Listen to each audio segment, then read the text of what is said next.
Welcome back to Poorly Educated Today in the News, the only show where the headlines hit harder than Grandpa's homemade moonshine, and just as likely to make you see Jesus, a comet, or both. We've got a lot to cover today. Government transparency, exploding budgets, cows with more medical paperwork than people, an interstellar object flying by like it's looking for gas money, and Congress doing what Congress does best, acting like possums fighting in a trash can. So let's jump into the soup bowl of American chaos and see what chunks float to the top. Segment 1. The Epstein Transparency Mandate. The big story shoved into America's stocking today is the Department of Justice hitting the deadline to release the long-awaited Epstein files. And yes, that's right. Washington finally found something it could do on time. The law said the DOJ has to hand over every unclassified record, email, and scribble related to Epstein. And they said, sure. Let's dump a few 100,000 files on the internet, so every conspiracy theorist from Florida to my Uncle Earl's deer blind can finally say, see, I told you something weird was going on. This law passed the House 427-1. That's the most bipartisan thing since America discovered we all like tacos. Even the Senate passed it without a fight, which means even they were too scared to touch this with barbecue tongs. Now the DOJ says the documents will be searchable, downloadable, and probably printable if you want to wallpaper your bathroom with political regret. Congress also made sure the DOJ can't hide anything just because it's embarrassing. So somewhere, a whole bunch of powerful people are sweating harder than a redneck at a vegan potluck. Photos already released show people like Donald Trump, Bill Clinton, Bill Gates, Woody Allen, Steve Bannon, Noam Chomsky. And look, you don't need me to explain any of those names. That lineup looks like someone threw darts at a list of famous people and said, yeah, that seems right. But remember, being photographed with Epstein doesn't automatically make someone guilty of anything. It just means Epstein was the world's most aggressively social butterfly. Still, this dump of documents might finally answer some of America's biggest questions, like how Epstein got a plea deal so sweet it could have been bottled and sold at IHOP. Segment 2. The AIOVERWATCH Act and the AI Arms Race. Next up, we have Congress doing something bold, loud, and a little bit terrifying, deciding that AI chips are now basically weapons. The AI Overwatch Act says if the government wants to sell high-end AI chips to certain countries, Congress gets 30 days to say, hold up, partner. Like they're slapping the hand of a toddler reaching for a hot stove.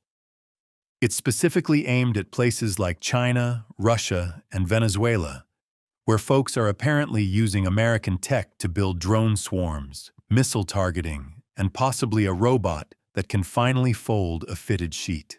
This all comes after the administration approved selling NVIDIA's H200 chips to China, which made Congress madder than a redneck who just found kale in his potato salad.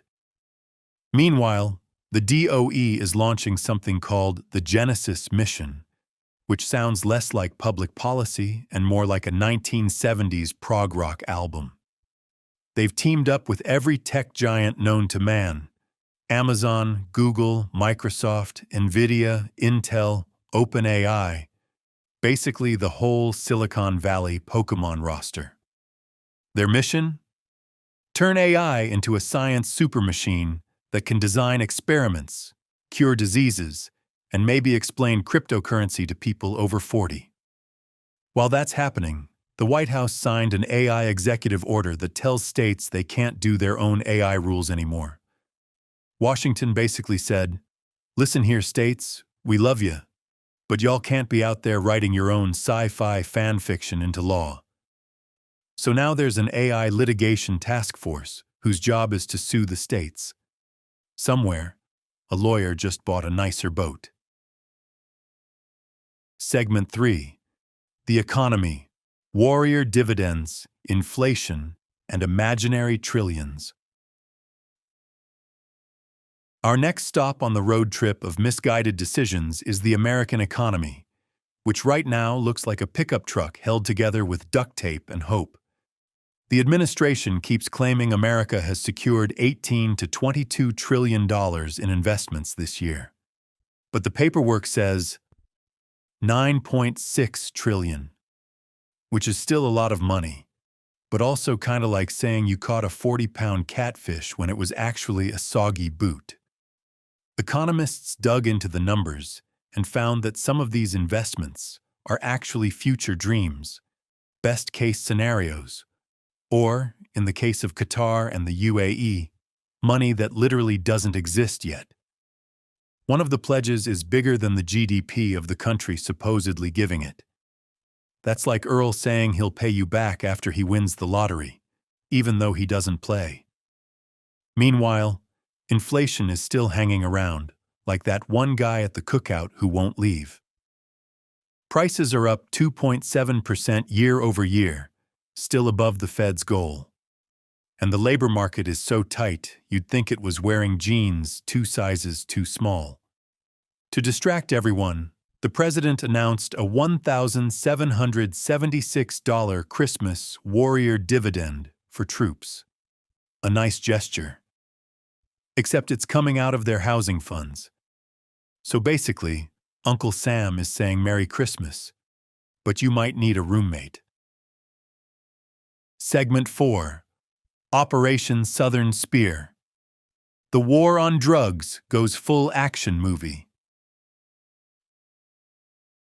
Down in the Pacific, Operation Southern Spear is still blasting away at narco-traffickers. Under Secretary of War Pete Hegseth, the U.S. military has sunk 28 ships and killed over 100 cartel operatives since September. In the last 24 hours alone, 2 boats were destroyed and 5 suspected traffickers died. The administration labeled fentanyl a weapon of mass destruction, which is how they justify blowing up boats in international waters. And look, I get wanting to stop drug smuggling, but this is starting to feel like the U.S. military unlocked a cheat code. Other countries are getting nervous. Venezuela says the huge American fleet outside its coast looks suspiciously like a regime change starter pack. Legal scholars say this whole thing is basically a constitutional knife fight waiting to happen. Meanwhile, Congress refuses to limit presidential authority here. They basically said, fire away. Segment 5. Diplomacy in Miami. Peace, politics, and probably margaritas. Over in Miami, the U.S. is hosting ceasefire talks with Qatar, Egypt, and Turkey to stabilize Gaza after the release of the remaining 20 Israeli hostages. The big plan includes forming a technocratic Palestinian committee, disarming Hamas, and deploying a 10,000-troop international force, once they find 10,000 people willing to move to Gaza for a year. Israel has logged 12 ceasefire violations recently, and the U.S. scolded Netanyahu over an unauthorized strike, which must have been awkward. Imagine being yelled at diplomatically. It's like being told you're grounded by someone wearing a suit and holding a folder. President Trump chairs something called the Board of Peace, which sounds nice until you realize it has the word board in it, meaning meetings, meaning hours of people arguing over bullet point formatting. Segment 6. Indiana says no. A rare Republican rebellion. Back home, Indiana Republicans did something shocking. They stood up to the administration. Washington and Governor Braun tried to force a new congressional map that would have carved Indianapolis into 4 rural districts, essentially turning a Democratic seat into a cornfield.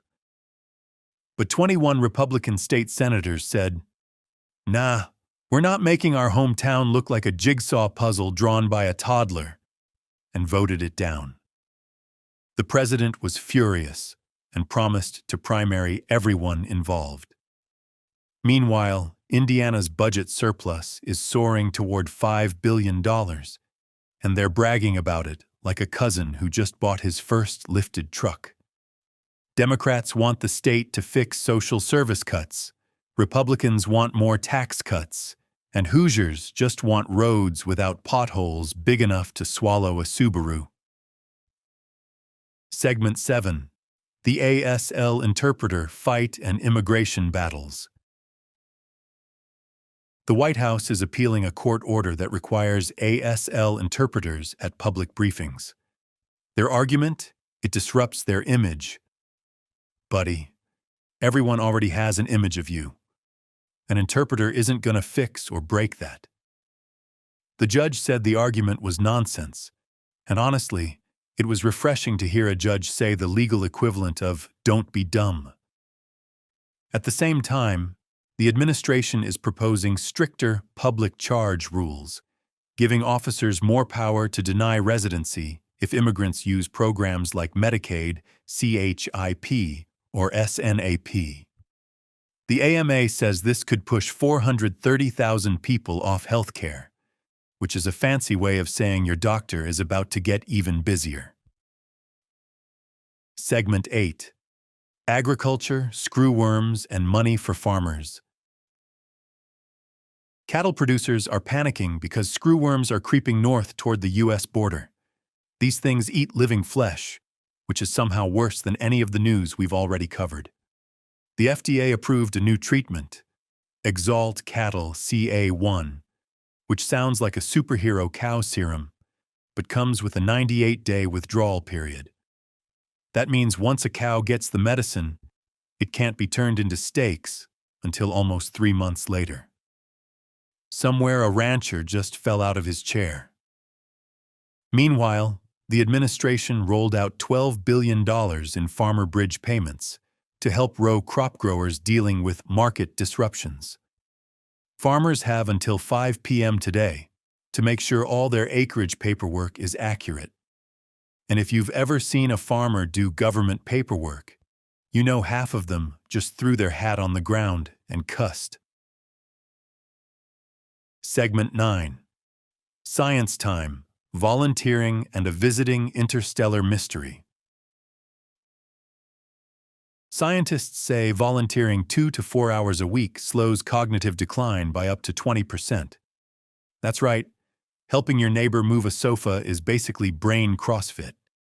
Rednecks everywhere are thrilled because this means all their unpaid labor for relatives might finally count as healthcare. And today, the interstellar object 3 I/ATLAS is making its closest pass by Earth. Astronomers say it's probably just a comet, but some researchers think it might be artificial, because apparently the universe wanted to join in on America's December chaos. If aliens really are watching us, man, they picked a weird week. Segment 10. Local Tragedies and a Nation in Transition. We close with a somber note. NASCAR legend Greg Biffle was among 7 people who died in a business jet crash in North Carolina. A respected driver, a family man, and someone beloved in his community. His passing hit the racing world hard, and today, that community mourns. And the suspect in the Brown University and MIT shooting was found dead, ending a frightening manhunt. It's a tragic reminder of how quickly violence can shake campuses, families, and entire communities. Today, our thoughts go to the victims, their loved ones, and everyone affected. In conclusion, December 19, 2025, is a snapshot of American contradiction. Transparency orders, AI super projects, economic confusion, military escalation, diplomatic juggling, state-level rebellion, cattle in crisis, science making breakthroughs, and news stories that hit us right in the gut. It's messy, it's chaotic, it's loud, but it's America. And we'll keep trying to make sense of it one poorly educated episode at a time.